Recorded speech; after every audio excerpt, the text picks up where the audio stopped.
Hi guys, welcome to Azure Content. This is part 5 in Azure Synapse Analytics Real-Time Scenarios playlist. In this video, we are going to cover a business requirement of how to create a pipeline that will automatically start and stop Azure Virtual Machine.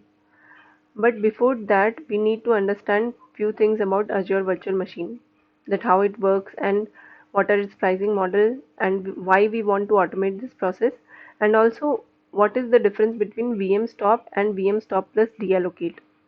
So let's understand these things in this video, and in the very next video we will cover how to create the pipeline practically. Okay, so let's see what we are going to learn as a part of this video. So as I told, our motto is to create a pipeline that will automatically start and stop Azure Virtual Machine. Okay. So when I say stop, Azure Virtual Machine can be stopped in two ways. We will see what as a as the business requirement, what exactly we want to do. Is it VM stop or VM stop plus deallocate? Okay. So we will see the difference between these two, and also as a prerequisite we need to have virtual machine contributor access in our managed identity. So if you haven't watched my previous video, I would recommend you to watch it, because in that video we have discussed what is managed identity and how is it used to create a bridge between Azure Synapse pipelines and any other Azure resources. Okay, it can be external resources like Azure Virtual Machine, or it can be internal resources like in the previous video we have done for SQL pool. Okay, that lies within the Synapse workspace. So I won't go in details about this access part. We will just go and create this access. But to understand this better, you can go in and learn from the previous video. So let's see um, what we want to discuss about VM pricing model. So here there is a link provided by Microsoft. I'll provide this link in the description also. If you have virtual machine assigned to your project, you can see in this link. So I have it open. You can see what is the price that your project or you are paying for that particular configuration. Okay. So here I am seeing this in INR, that is Indian rupees, and East US is my region for the VM, and per hour how much I am paying I can see here. Okay. So if you are using B series or A series, that is very economical, uh, because this is recommended only for POC purpose. Okay. So if you have any demo project or any proof of concept that you need to provide, then A series or B series is good for you, because this is if you see, the price is very less, but it won't give you a higher CPU performance. So if you have a fully functional development project, then your project must be using D series. Okay. So let's take any one of the D series for comparison purpose. We will go ahead for with a D8 series. So here I have mentioned how much money per hour it is paying. Okay, as you can see in this Microsoft documentation also, for D8 around 27 rupees per hour, and per day it would cost us around 663 rupees. And if we talk about per month, we are paying 19,000 rupees per month. Okay, but this is the case when we are not shutting down the VM or deallocating any of the resources from the VM. Okay, the VM is fully functional 24/7, and this is the cost that we have to pay. But if you have a project that, I mean, mostly in data engineering, what we do is we perform some ETL using the automation process, right? So we will create a pipeline that will take the data from source and load it into some system, okay, in our system. So if you are doing that in a batch process, so it would take around 2 or 3 hours to process on a daily basis. Okay. So maximum if we keep 3 hours that our pipeline is running, and our pipeline is dependent on the VM, then for this particular instance we are paying around for if we keep 3 hours as the maximum limit, then we are paying 82 rupees per day. And if we are shutting down the VM post the pipeline run, and we are deallocating the resources, then we just need to pay only for 3 hours, and after that we can shut down the VM. So then how much it is reducing our cost, you can see from 663 rupees per day, it is reduced to 82 rupees per day. That is only 3 hours the VM is in fully functioning condition. Then our per month, on the per month basis, it is around 17,000 or 16,000 we are saving the cost. Okay, so similarly you can go ahead in this link and you can check how much money you are paying now, and if you automate this process of shutting down the VM, then how much money you have to pay. Okay, so now let's go to the Azure portal. So I have already created 2 VMs for me in the subscription. Here I can search the virtual machine and go to uh, yeah, if you haven't created any virtual machine and you want to create this pipeline, then you can just hit this and create a virtual machine for yourself. You just need to provide the configuration, the size, operating system, whatever you need, and you need to provide a user ID password to connect to the VM. So this is how I created the VMs. Okay, so these two are having same configuration. The only difference you can see in the status is one is stopped and the other one is stopped plus deallocated. So how one is stopped and how what I did for the other one, that it is saying that it is stopped and also deallocated. Okay, so let's understand this better practically. Let me go ahead and start both the VMs, and then I will show you how I stopped the one and how I deallocated the other one. So let me start both of them, and let's wait for this command to complete. It will take few seconds. So now you can see both the virtual machine are in running condition. Okay, so now the status for both is running. Here in the connect option you can see 3 options. I'll go ahead with RDP, that is remote desktop, as the option. Now it will provide us some public IP address. So if your VM is in a subnet, it will provide us the private IP address.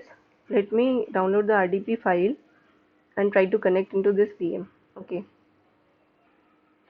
so here I'm providing the same credential that I created, okay, while creating the VM. So let it connect. So as you can see, right now both the status is running for both the VMs. Okay, so I am already connected to one of the VMs.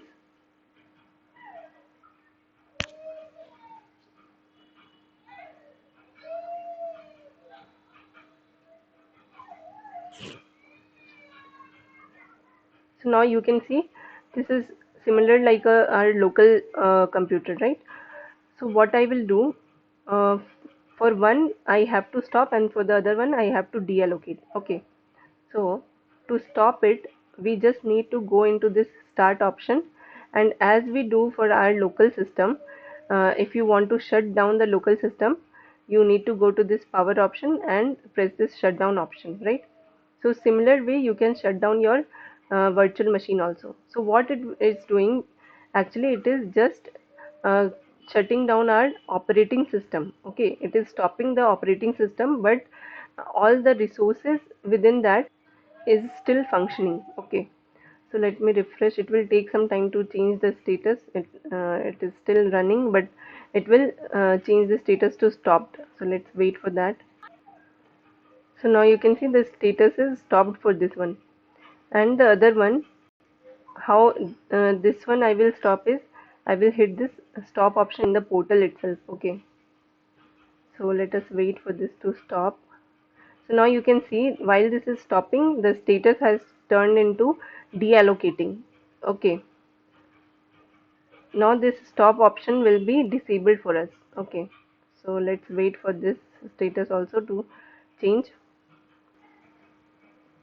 Let me refresh again.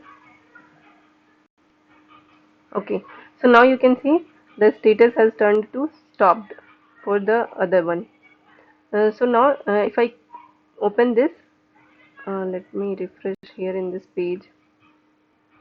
So here you can see here the start option is enabled, but the stop option is disabled. So which means we are the the status of this virtual machine is stopped and the resources are deallocated. Okay, but in the other one, if I go to the virtual unknown virtual machine, here we have stop option as well, that is enabled even if the status is stopped, because if here if we hit it, it will deallocate the resources. Okay, so even if the status is stopped, you can still go ahead and hit this stop option and deallocate the resources. Okay, so let me go to the presentation now. So what we discussed is how what are the steps to stop the VM, and what is the step to deallocate the VM.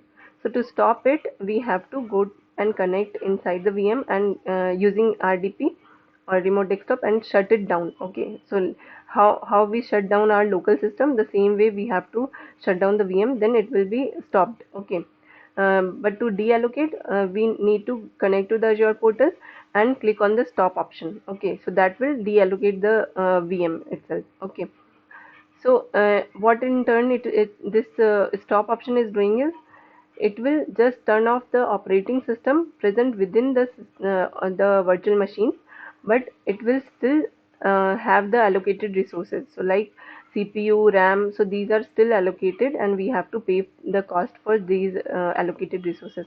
But in case of stop plus deallocate, it is releasing all the allocated resources and including our dynamic IP. So as I showed, there is some IP that will be created for us.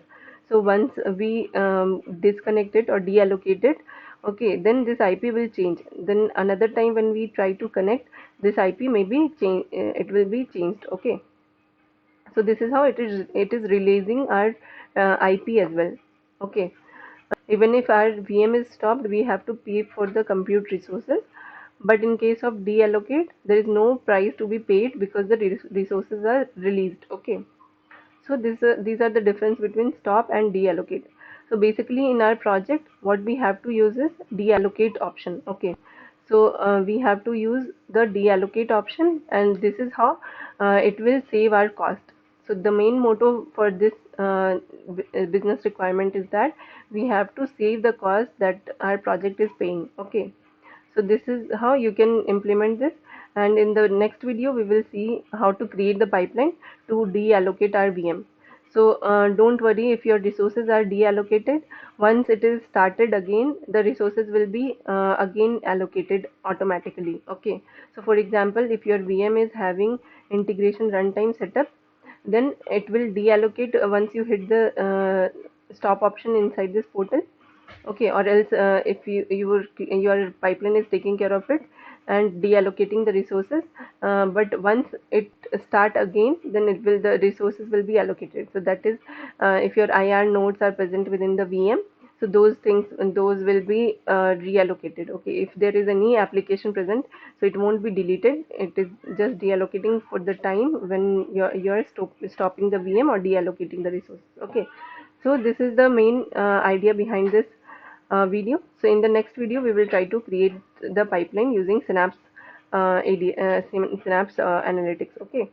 So please like this video and stay tuned for the next video. Please hit the subscribe button for this channel. Thank you so much.